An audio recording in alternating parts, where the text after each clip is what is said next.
ലഹരിയുടെ മായിക ലോകം എന്ന പരമ്പരയിലെ രണ്ടാമത്തെ എപ്പിസോഡ്.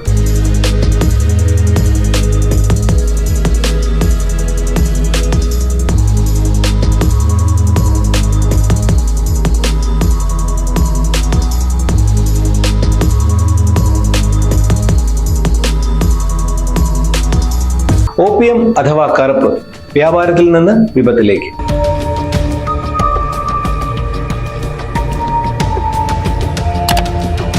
ഇന്ന് കേരളം നേരിടുന്ന മയക്കുമരുന്ന് പ്രതിസന്ധിക്ക് തുടക്കം ഒരു വ്യത്യസ്ത വഴിയിലൂടെയായിരുന്നു.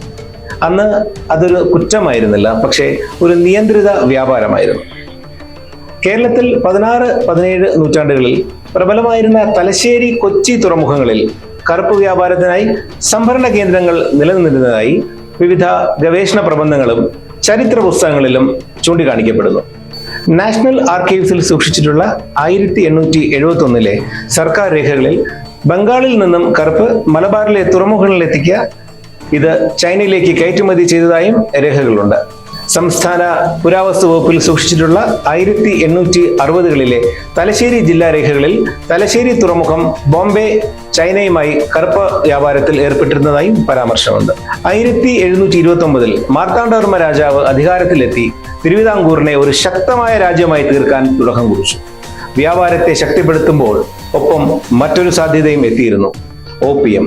1773 ബ്രിട്ടീഷ് ഈസ്റ്റ് ഇന്ത്യ കമ്പനിക്ക് ബംഗാൾ, മലയ എന്നിവിടങ്ങളിലെ ഓപ്പിയം ഉൽപാദനത്തിൽ ഏകാധിപത്യം ലഭിച്ചു. 1795 മലപ്പുറം കടൽ തീരങ്ങളുടെ നിയന്ത്രണം ഡച്ച് സേന ഏറ്റെടുത്തപ്പോൾ ഇവിടെയെല്ലാം വ്യാപാര റൂട്ടുകൾ വഴി ഓപ്പിയം നീങ്ങാൻ തുടങ്ങി. കേരളത്തിലെ തുറമുഖങ്ങൾക്കും ഈ കയറ്റിറക്കുമതിയിൽ നിർണായകമായ പങ്കുണ്ടായിരുന്നു.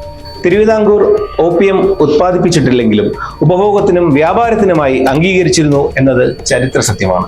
1805 മുതൽ 1815 വരെയുള്ള കാലത്ത് തിരുവിതാംകൂർ സർക്കാരിന് നിയന്ത്രിത ഓപ്പിയം വിറ്റുവരവുണ്ടായിരുന്നു. ഒപ്പം 1878 ബ്രിട്ടീഷ് ഇന്ത്യൻ സർക്കാർ ഓപ്പിയം ആക്ട് കൊണ്ടുവന്നു, കർശനമായ നിയന്ത്രണം. 1885 ശേഷം ശ്രീമൂലം തിരുനാളിന്റെ ഭരണം തുടർന്നപ്പോൾ കറുപ്പ്, കഞ്ചാവ് തുടങ്ങിയ ലഹരി മരുന്നുകൾക്ക് ഇറക്കുമതി കയറ്റുമതിക്കായി ചുങ്കം എന്നറിയപ്പെട്ടിരുന്ന നികുതി സംവിധാനം നിലനിന്നിരുന്നു. ഈ വ്യാപാരങ്ങൾ നിയന്ത്രിക്കാൻ പ്രത്യേക ഏജന്റുമാരെയും ഭരണ സംവിധാനം നിയമിച്ചിരുന്നു. ഈ ഏജന്റുമാർക്കാണ് അവയുടെ ഇറക്കുമതിയും കയറ്റുമതിയും ഏകാഭിമുഖ്യമായി കൈകാര്യം ചെയ്യുന്നതിനുള്ള ചുമതല. ലാഭലക്ഷ്യത്തോടെ പ്രവർത്തിച്ചിരുന്ന വ്യാപാരികൾ ഈ ഏജന്റുമാരെ സമീപിച്ചാണ് ഇടപാടുകൾ നടത്തേണ്ടിയിരുന്നത്.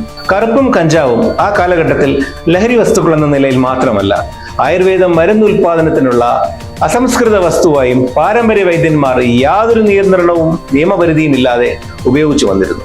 1890കളിൽ ട്രാവൻകൂർ സർക്കാർ ലൈസൻസ് ഉള്ള കടകളിലൂടെ ഓപ്പിയം വിൽപ്പന നടത്തുകയായിരുന്നു. ഇത് സർക്കാരിന് ഒരു വരുമാനവുമായിരുന്നു. 1864 കറുപ്പ് വിറ്റ് കിട്ടിയ വരുമാനമായി 25,000 രൂപയിൽ 15,000 രൂപയോളം ഗ്രാൻഡ് ഇൻ എയ്ഡ് സ്കൂളുകൾ, അതായത് ഇന്നത്തെ എയ്ഡഡ് സ്കൂളുകൾക്ക് നൽകുകയുണ്ടായി. LMS, CMS ഭരണസമിതികൾക്ക് കീഴിലുണ്ടായിരുന്ന സ്കൂളുകൾക്ക് ഈ തുക ലഭിച്ചതായും രേഖകൾ പറയുന്നു. 1949 ട്രാവൻകൂർ കൊച്ചിൻ സംസ്ഥാനം രൂപപ്പെട്ടതോടുകൂടി ഓപ്പിയത്തിന്റെ ഔദ്യോഗിക ഉപയോഗം കുറയ്ക്കാൻ തുടങ്ങി. 1955 കേന്ദ്ര സർക്കാർ മയക്കുമരുന്ന് നിയന്ത്രണങ്ങൾ വളരെ ശക്തമാക്കി. 1985 ഇന്ത്യ മയക്കുമരുന്ന് ഉപയോഗത്തെയും കച്ചവടത്തെയും അതിവിപരീതമായി വിലക്കുന്നതിനുള്ള ശക്തമായ നിയമനിർമ്മാണം കൊണ്ടുവന്നു. 1985 narcotic drugs and psychotropic substance act അഥവാ NDPS ആക്ടിന് കീഴിൽ ഓപ്പിയം, ഹെറോയിൻ, കഞ്ചാവ് എന്നിവയും ഉൾപ്പെടുത്തി. കേരളത്തിലെ മയക്കുമരുന്ന് വിഷയത്തെ നാം ഇന്ന് സുതാര്യമായി തിരിച്ചറിയുമ്പോൾ അതിന്റെ വേരുകൾ എവിടെയാണ് എന്ന് നാം മനസ്സിലാക്കേണ്ടതാണ്. ഒരു സമയത്ത് മരുന്നായിരുന്ന ഓപ്പിയം പിന്നീട് ലഹരിയായി മാറി. ഇത് തന്നെയാണ് കഞ്ചാവിന്റെയും ഇന്നത്തെ അവസ്ഥ. അടുത്ത എപ്പിസോഡ് കേരളത്തിലെ മയക്കുമരുന്നുകളുടെ പുതിയ മുഖം. വീണ്ടും കാണാം. Zag news, Thiruvananthapuram. നേരിന്റെ വാർത്തകൾ നിങ്ങളുടെ വിരൽത്തുമ്പിലെത്താനായി സാഗ് ന്യൂസ് ചാനൽ സബ്സ്ക്രൈബ് ചെയ്തും ഷെയർ ചെയ്തും ഒരു ശരിയായ മാധ്യമ നിലപാടിനൊപ്പം നിൽക്കാൻ ഞങ്ങൾ നിങ്ങളെ ക്ഷണിക്കുന്നു.